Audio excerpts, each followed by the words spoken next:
오늘 함께 묵상할 말씀은 레위기 1장 1절부터 17절 전체의 말씀인데요. 전체의 말씀 다 읽지는 않고요. 1절부터 9절의 말씀을 읽고 하나님께서 주신 은혜를 함께 나누기를 소원합니다. 1장 1절부터 9절의 말씀 함께 읽도록 하겠습니다.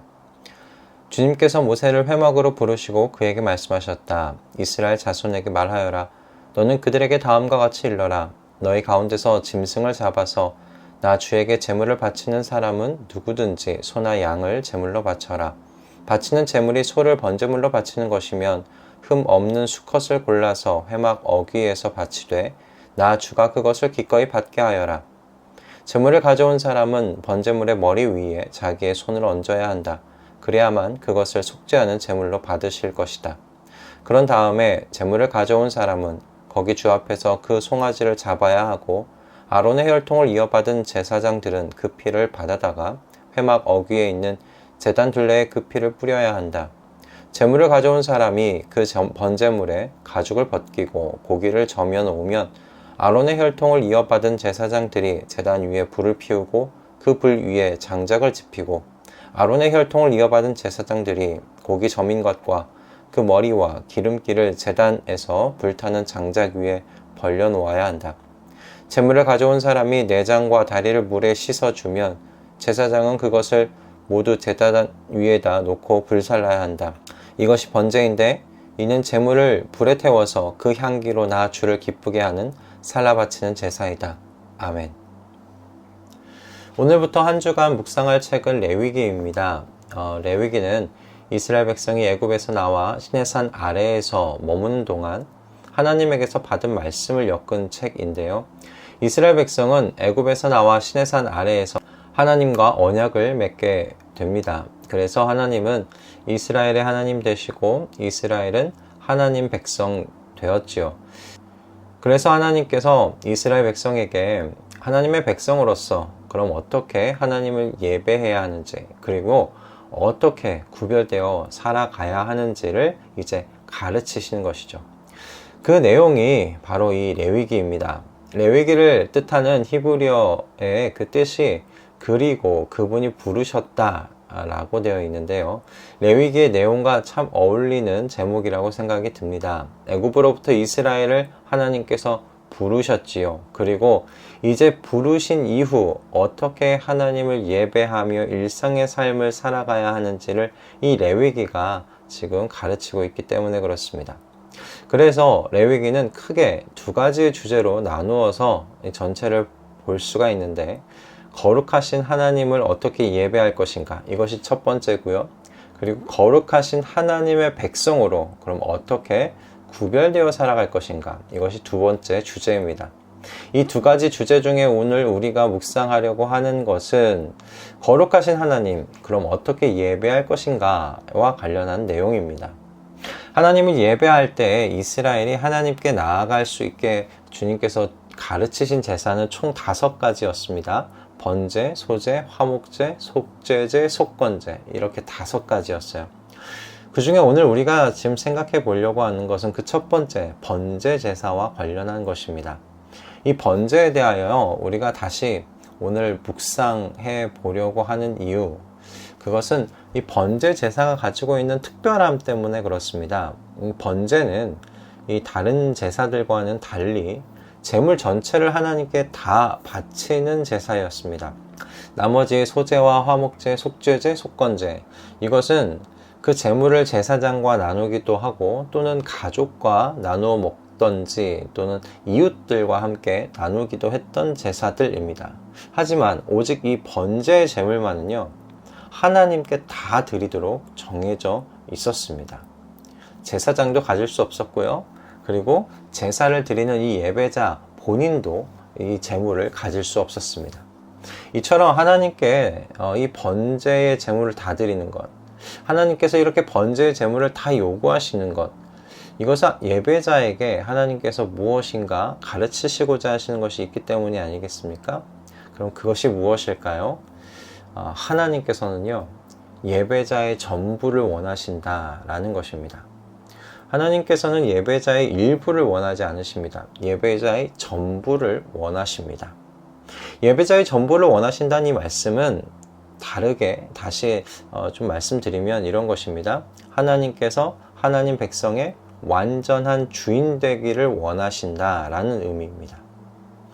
세상의 모든 고등 종교에는 다 이 제사, 즉 이 예배 형식이 다 있습니다. 그러나 여러분 그 어떤 고등 종교도요, 자기 자신에 대한 이 주인됨을 포기하는 종교는 없습니다.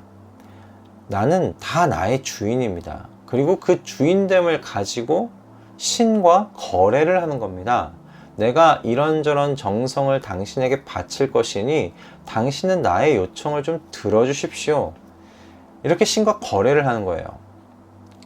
그러나 하나님께서는요, 오늘 이 번제를 통해서 당신의 백성에게 말씀하십니다. 너는 내 것이다 라는 거예요.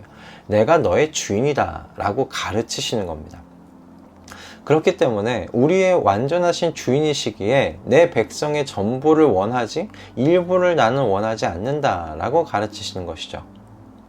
여러분, 그런 의미에서 하나님께 드리는 우리의 예배, 나의 예배를 살펴볼 수 있어야 하겠습니다. 우리는 예배를 신령과 진정으로 드리는 것이라고 말하곤 합니다. 이 신령과 진정으로 드리는 이 예배 속에서 그럼 여러분 어떤 일이 일어나야 하는가? 이런 신령과 진정으로 드리는 예배는 그럼 우리를 어떻게 변화시켜야 하는가? 이 예배 속에서요, 여러분, 우리 자기 포기가 일어나야 합니다. 나 자신에 대하여 포기하는 것이 일어나야 돼요. 내가 죽는 것이 이 예배 가운데서 있어야 해요. 그런데 예배를 드리면 드릴수록 내가 죽지 않고 오히려 내가 산다면 여러분, 그건 내가 예배를 드린 것이 아닐 수 있어요. 예배를 드리면 드릴수록 나에 대한 주장은 사라지고요, 하나님의 주인 되심이 더욱 또렷해져야 하는 것이 오늘 본문 속에서 하나님께서 이 번제라는 제사, 이 번제라는 이 예배를 통하여 가르치시는 것입니다. 예배는 내가 죽는 것입니다. 예배는 내가 죽고 내 안에 하나님, 내 안에 그리스도께서 살아가시는 것입니다. 오늘 이 말씀을 특별히 목사로서 제 자신을 돌아보게 하는 말씀으로 이렇게 적용이 되더라고요. 목사로서 제가 생각하기에 가장 큰 복은요, 하나님의 말씀을 하나님의 그 말씀의 은혜를 가장 먼저 받고 누린다는 점에 있다 생각을 저는 합니다. 말씀 연구와 이 묵상의 기쁨을 먼저 누릴 수 있다는 것, 저는 이 목사가 가지는 큰 축복 중에 하나라고 생각이 들어요. 그렇기에 목사는 누구보다도 이 자기의 주인됨을 하나님 앞에서 가장 먼저 내려놓고 죽여가는 최전선에 서 있는 사람이어야 하지 않을까, 저는 그렇게 생각을 합니다. 하지만 이 말씀의 이 예배 속에서 말씀을 묵상하고 말씀의 기쁨을 누리는 이 말씀의 예배 속에서 준비하는 설교가요, 때때로 하나님께서 말씀하시려는 것이 아니라 제 자신이 말하고 가르치고자 하는 것으로 준비될 때가 있다는 것을 보게 되더라고요. 그리고 또 때로는 이 설교 안에 제가 가지고 있는 그 알매 지식을 드러내고자 하는 이 자기 욕심의 유혹이 얼마나 강하게 찾아오는지 모른다라는 것입니다. 그러니까 한마디로 하나님께 나를 온전히 드리는 이 예배, 이거 영적 전쟁이다 라고 말씀드릴 수 있겠습니다. 마귀 사단이 얼마나 간교하고 교묘하게 내가 나를 하나님께 다 드릴 필요 없다고 유혹하는지 모르겠어요. 야, 이 정도는 괜찮아. 이 정도는 너가 좀 가져도 돼. 야, 이것까지 하나님께서 뭐라고 하시겠어? 라고 유혹하는 것이죠. 그래서 우리 주님께서 이 번제를 아침과 저녁 2번에 걸쳐서 요구하신 것이 아닌가 생각했습니다. 아침에 하나님 앞에 이 하루의 전부를 주님께 드리겠다고, 주님께서 나의 이 하루의 주인 되신다고 결단하고 소원하면서 시작하는 것이죠. 그러나 그렇게 살지 못하는 순간순간의 하루를 우리가 살아가게 되지 않겠습니까? 그러면 저녁에 하나님 앞에 다시 나와서 나의 주인으로 산 이 하루를 용서해 주시길 구하고 다시 한번 결단하는 겁니다. 하나님, 나의 주인이 되십니다. 나의 왕 되십니다. 나는 하나님의 것입니다. 그렇게 살게 해주십시오. 하나님을 나의 완전한 주인으로 모시고 살게 될 때 여러분, 사람은 그 안에서 진정한 자유와 환희와 기쁨을 누리면서 살 수 있게 됩니다. 이게 마치 이 내 몸에 묶인 로프가 절대로 끊어질 리 없다는 그 신뢰 속에서 번지 점프하는 것과 마찬가지요. 하나님께 나를 완전히 맡긴다는 건 여러분 다른 의미에서 하나님을 무한히 신뢰한다는 의미이기도 하지 않겠습니까? 그래서 하나님을 완전히 신뢰하니 하나님께 나를 투신하는 겁니다. 나를 완전히 다 드리는 겁니다. 하나님을 믿기에 그러는 것이죠. 그렇기 때문에 하나님을 완전하신 주인으로 섬기게 될 때, 하나님께 나를 온전히 투신하게 될 때, 이 번지 점프하면서 누리는 그 자유, 그 환희, 그 기쁨을 우리가 경험할 수 있는 것이죠. 제가 번지 점프는 해보지 않았지만 번지 점프를 하는 것을 한번 상상을 해봤습니다. 그 공중에서 누리는 자유가 있을 것 같더라고요. 그 공중에서 누리는 그 짜릿한 그 기쁨이 있을 것 같더라 라는 생각이 들었기 때문입니다. 여러분, 주님께서 우리의 모든 것을 원하실 때 가지시는 그 마음을 하나님의 아들께서 이 땅에 오셔서 이렇게 표현하셨어요. 수고하고 무거운 짐을 진 사람들은 다 내게로 오라. 내가 너희를 쉬게 하리라. 우리의 예배를 다시 돌아보는 이 아침이 되었으면 좋겠습니다. 이 예배 속에서는 우리는 이 나의 주인됨의 이 주장을 버려가고 계신지 생각해 보았으면 좋겠어요. 하나님께서 나의 완전한 주인이 되고 계십니까? 완전한 하나님의 것이 되실 수 있기를 바랍니다. 여러분, 그 안에서 참 자유와 기쁨과 안식이 숨겨져 있다는 사실을 기억하실 수 있게 바랍니다. 수고하고 무거운 짐을 진 사람들은 다 내게로 오라. 내가 너희를 쉬게 하겠다고 말씀하신 그 하나님의 마음을 신뢰하시며 주님께 우리의 모든 소유권을 내려놓으며 사는 삶을 묵상하고 훈련하면서 살아가는 우리 모두가 되기를 바랍니다.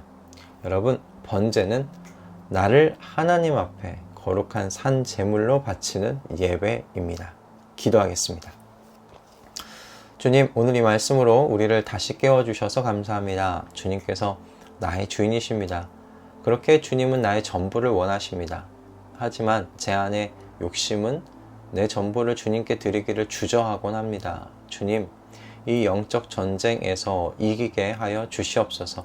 그래서 수고하고 무거운 짐을 진 인생들은 다 내게로 와서 진정한 쉼을 얻으라는 이 나의 주인의 초청을 마음에 받아 참 기쁨과 자유 그리고 안식을 누릴 수 있도록 이 하루에 복을 내려 주시옵소서. 오늘 우리에게 주시는 모든 것에 감사드리오며 우리 주 예수 그리스도의 이름으로 기도드립니다. 아멘.